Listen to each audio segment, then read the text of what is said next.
Today we'll be working in my workbook called Paul from Caesarea to Rome and Beyond. Looking at the table of contents, we Paul has been arrested and he's in Caesarea, and he is presented to Governor Felix and then also Governor Festus as far as his case is concerned. They cannot see why he's guilty, but they don't want to release him due to the Jewish opposition. King Agrippa even comes to hear his case, and but he cannot give Festus any information as far as what to give with Paul, send with Paul when he goes to Rome. So we don't know what the letter is that goes with Paul, but the commanders do treat Paul with a little more respect than other murderers or whatever. So we have also done now Lost in Sea. As he is traveling to Rome, they take a trip during just before or during the winter season, and so they end up being lost at sea. And so we ended the chapter with a climatic end. They're all lost in sea, and where are they going to go? So now we're going to chapter 7.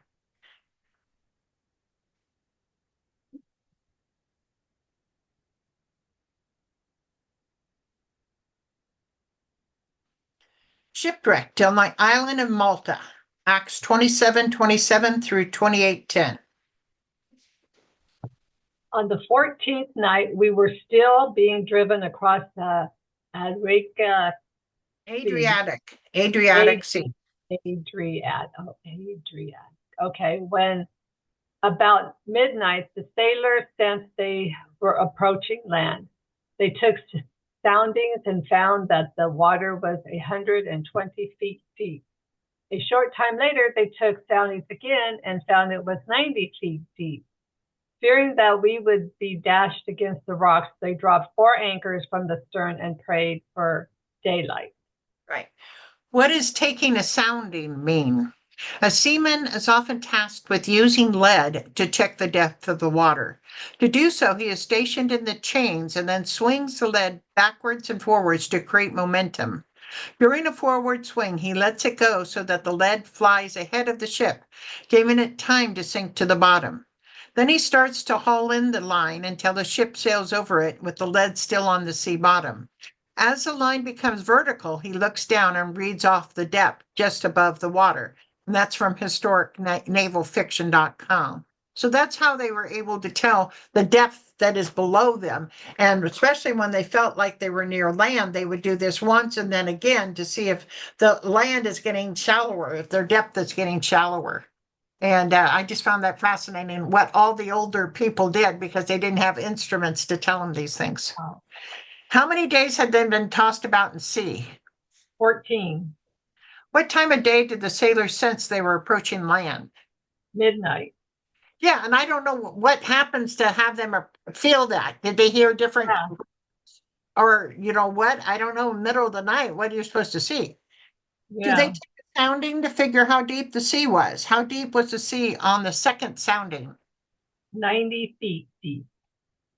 Fearing that they were going to be dashed against the rocks, what did they do? They dropped 4 anchors from the stern.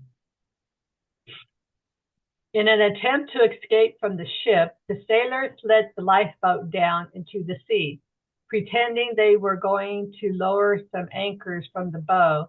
Then Paul said to the centurions and the soldiers, "Unless these men stay with the ship, you cannot be saved." So the soldiers cut the rope that held the lifeboat and let it drift away. Right. So basically, the sailors, the crew, were going to leave the ship. And so without the crew, then it was going to be real hard to navigate the ship. And so Paul said, without them, we're going to lose our lives. And the soldiers realized the validity of the information, and so made it so that the crew could not leave. But thereby they lost the lifeboats in the process too. So no cargo, no way of getting fish or food, and no lifeboats. Had they seen the shore yet? No. What time of day was it again? Midnight. What were some of the sailors trying to do? Letting the lifeboat down. Right, trying to leave the ship. Yeah. Oh, yeah. Since it was dark and they could not see the shore, what likelihood would they have to going toward the shore versus out further in the sea? Probably wouldn't find land Right. So why did they attempt it? because they were afraid. Exactly. When we do strange things when we're afraid. Did Paul say, unless these men stay with the ship, they could not be saved, or you could not be saved to the centurion and soldiers? You cannot be saved. Right. So he's talking specifically about the soldiers and the centurion. I guess Paul figured he was going to be saved one way or the other. Therefore, the life of these sailors were not just in jeopardy if they left the ship, but who else would also be in jeopardy? Everyone else. It does take sailors to sail a ship. How far had the sailors got in moving the lifeboat before the soldiers stopped their progress? When the lifeboat hit the water. Right. Yeah. Yeah. According to Acts 27, 16, and 17, is there only one lifeboat? Yes. For 276 passengers? Yeah. That's crazy. Just before dawn, Paul urged them all to eat. For the last 14 days, he said, you have been in constant suspense and have gone without food. You haven't eaten anything.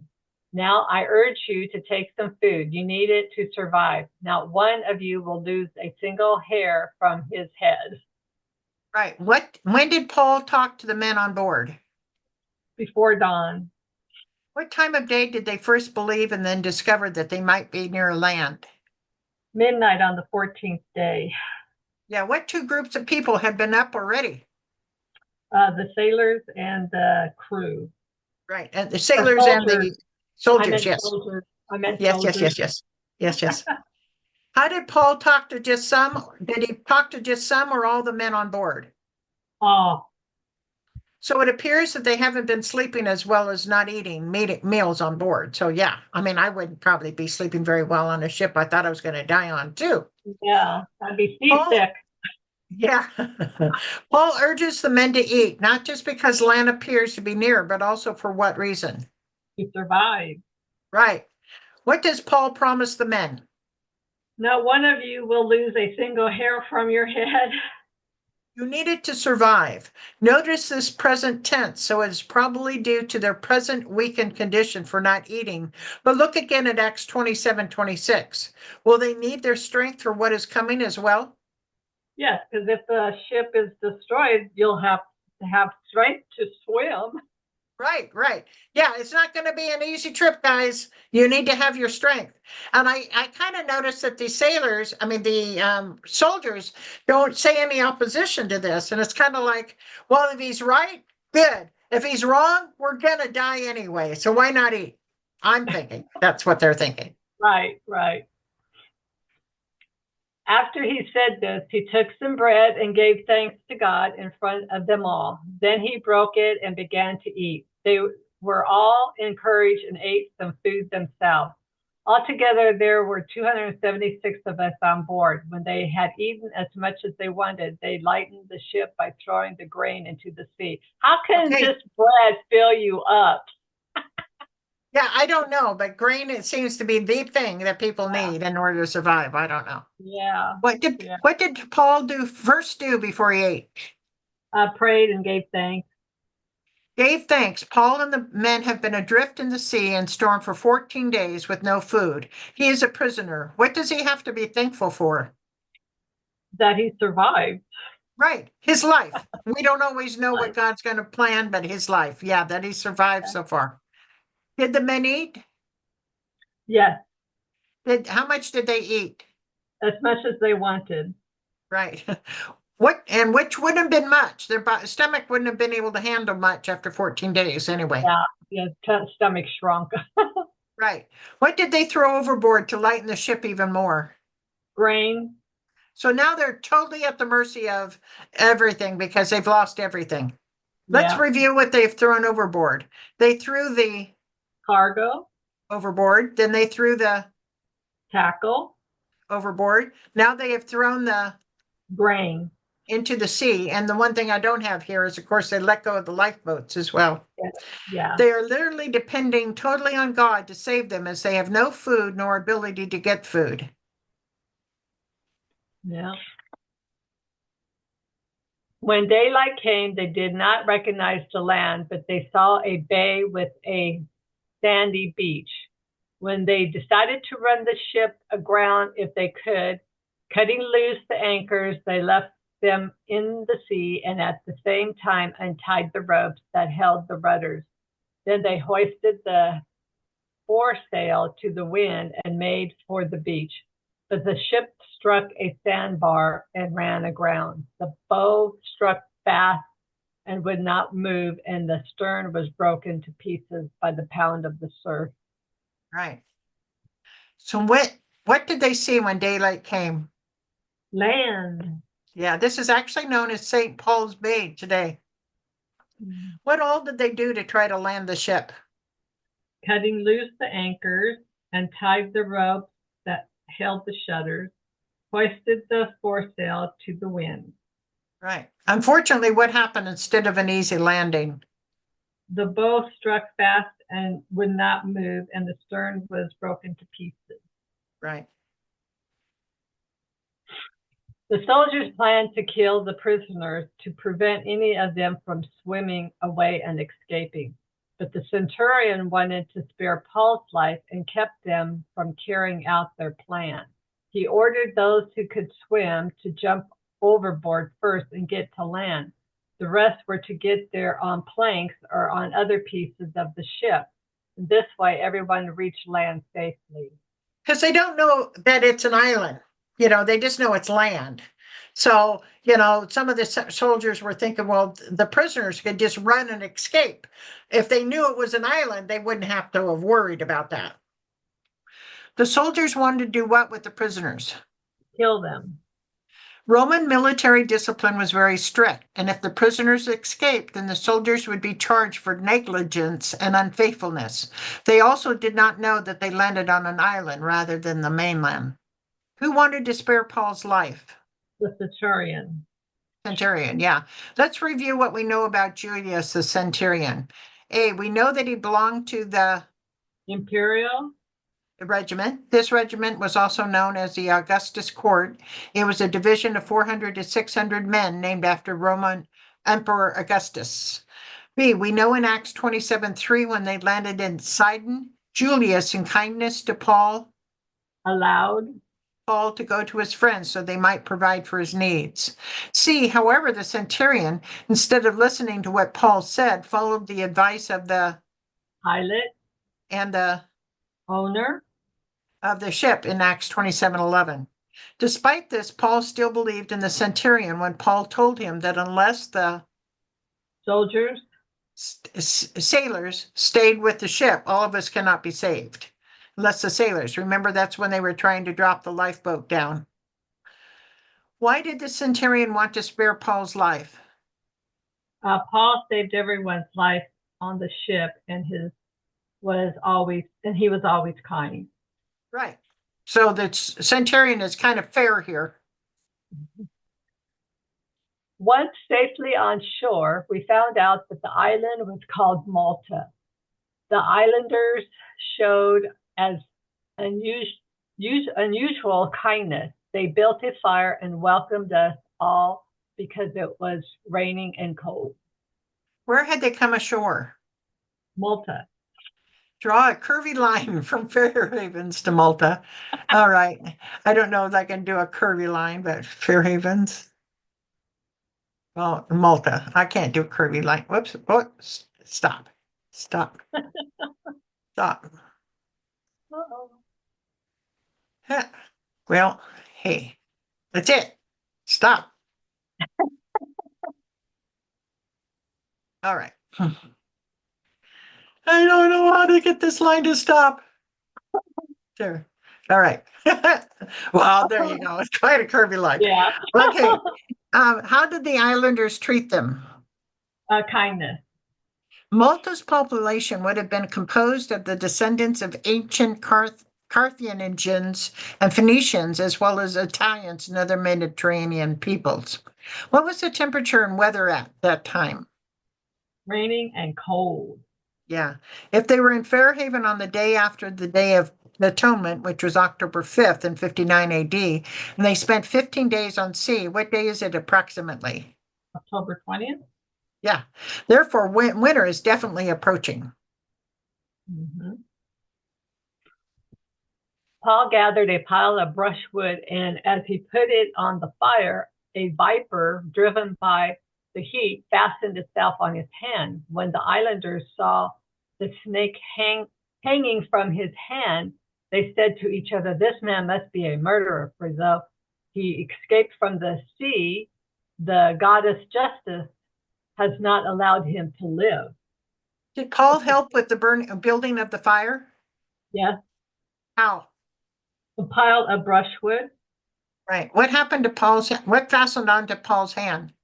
a viper What was it driven out into the open by? by the heat. So it was in the pile of brushwood, and as the brushwood got put on the fire, the snake came out. It is not known what kind of snake it was. Were the islanders believers of the Hebrew God? No, When the islanders saw that the snake was hanging from the hand of Paul, what type of criminal did they think he was? murderer. And he was actually.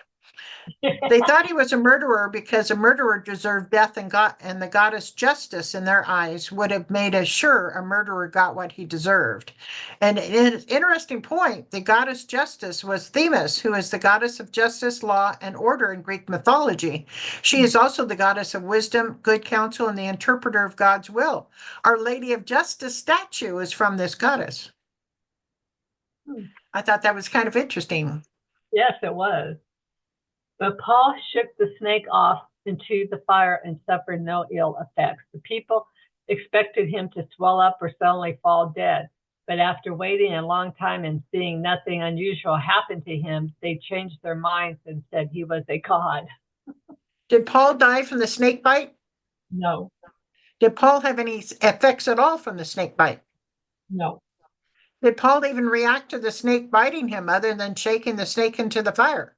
no, Instead of a murderer now, the islanders thought Paul was a. God. Here's a great place to discuss God's ways of things. If Festus had released Paul after he heard from the Jewish leaders, would Paul have been able to preach to King Agrippa, Bernice, the nobles, and the soldiers? No, God could have easily not had a storm to cause the ship to run off course from Fairhaven, but it was the centurion more apt to listen to the words of Paul after 14 days at sea? yes, Are the islanders more apt to listen to Paul after a snake bites but does no harm?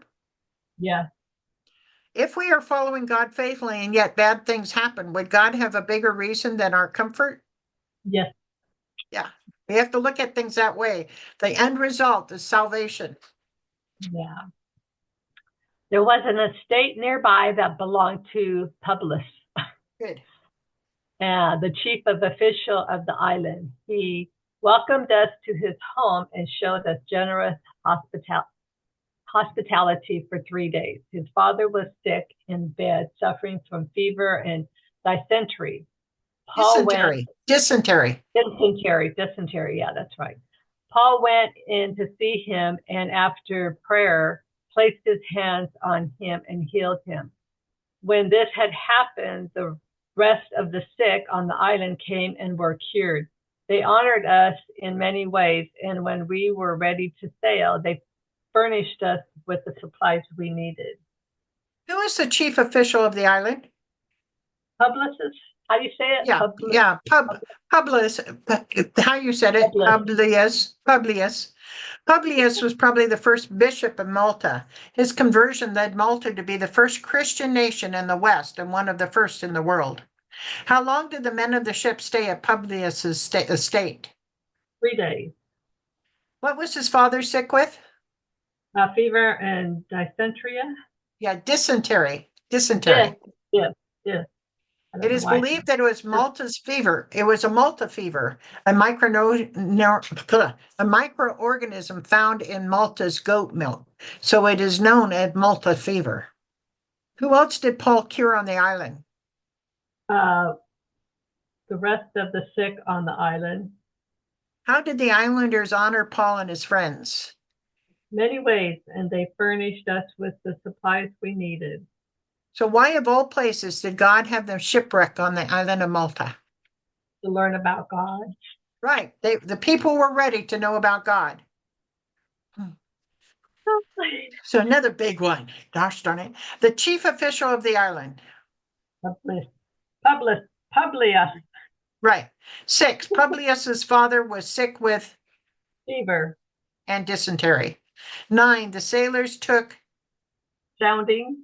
to find out how deep the water was. 11. When Daylight. came, they saw a bay with a sandy beach. 12. The god that the islanders believed in was called Justice. 13. The soldiers cut the Rope. that held the lifeboat and let it drift away. 14. The name of the island was Malta. 1 down. A blank, also known as a snake, bit Paul's hand. Viper. Number 2. They had been adrift for 14. days when Paul talked with the men on board.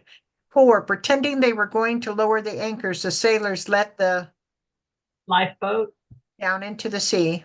5. What time of day did the sailors sense they were approaching land? Midnight. 7. The soldiers planned to kill the Prisoners. so that they would not escape. 8. After eating as much as they wanted, they threw the Ring. into the sea.